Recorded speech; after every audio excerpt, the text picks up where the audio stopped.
Comment expliquer, comprendre l'employabilité des personnes handicapées à travers les différentes approches en sciences sociales? Comment expliquer que certaines personnes handicapées sont plutôt employables que d'autres catégories de personnes handicapées? Toujours dans le structuralisme, on s'intéresse aux origines sociales comme un élément explicatif majeur et ainsi on considère que l'employabilité des personnes handicapées est déterminée par leur origine sociale, par leur classe sociale, par leur capital économique et culturel. Mais il y a également les dispositifs institutionnels qui structurent, qui déterminent les comportements des individus. Ainsi, il existe un certain nombre de dispositifs institutionnels qui ont été mis en place et qui ont favorisé ou défavorisé cette employabilité des individus qui est déterminée de ces structures sociales, dont les dispositifs institutionnels. Avec des lunettes fonctionnalistes, on peut considérer que oui, si on s'intéresse davantage à la question de l'employabilité des personnes handicapées, c'est peut-être parce qu'on a un marché de travail de plus en plus désindustrialisé et dans un contexte de désindustrialisation, il va falloir créer des emplois, il va falloir prendre davantage au sérieux le secteur non marchand dans l'économie réelle et ainsi faire de la question de l'employabilité des personnes handicapées une valeur commune et ainsi de suite et ainsi de suite. Vous voyez, donc l'employabilité des personnes handicapées remplit une fonction qui est, entre autres, de donner un emploi à toute une série d'individus, notamment des ergothérapeutes, notamment des travailleurs sociaux, toute une série d'individus, toute une série de fonctions qui sont créées aux besoins de la société pour un équilibre global de la société. Donc, si on a des personnes davantage considérées comme étiquetées handicapées, c'est parce que cela remplit une fonction qui est celle d'une économie qui a besoin de justifier un certain nombre d'emplois qui s'occupent de l'employabilité de ces personnes handicapées. Mesdames et messieurs, encore une fois, faites attention à l'interprétation de l'explication fonctionnaliste, particulièrement pour les fonctions latentes, qu'il ne faut pas interpréter en termes de complot.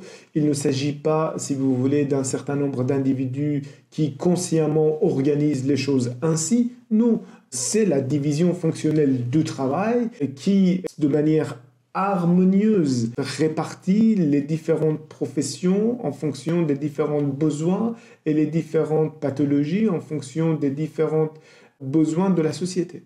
Dans une perspective de l'individualisme méthodologique, on considère qu'une certaine catégorie de personnes handicapées trouve plus intéressant d'exercer un certain type de métier adapté à leur handicap. Et d'autres personnes handicapées trouvent plus intéressant d'exercer d'autres types de métiers et tout cela en fonction d'un certain nombre de contraintes physiques qui est les leurs. Alors, comprenez bien que ces considérations sont les considérations des personnes handicapées. C'est la rationalité, les logiques des personnes handicapées qu'il faut comprendre, qu'il faut prendre au sérieux, qu'il faut additionner, n'est-ce pas? Et ainsi observer que tout simplement, oui, il existe des niches économiques pour certaines catégories de handicap dans un certain type de métier et d'autres niches pour d'autres catégories de handicap. Dans un esprit interactionniste, on s'intéresse toujours aux interactions et aux processus historiques.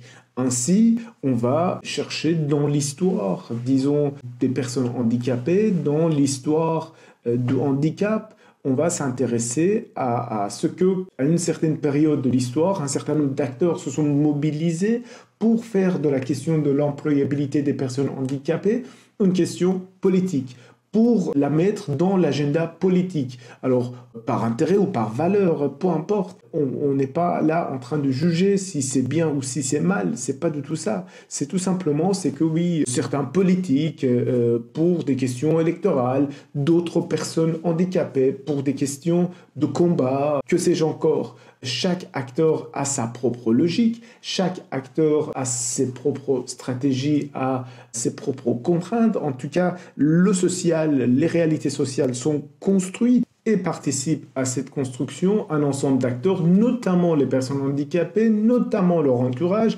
notamment les ergothérapeutes, notamment les politiques.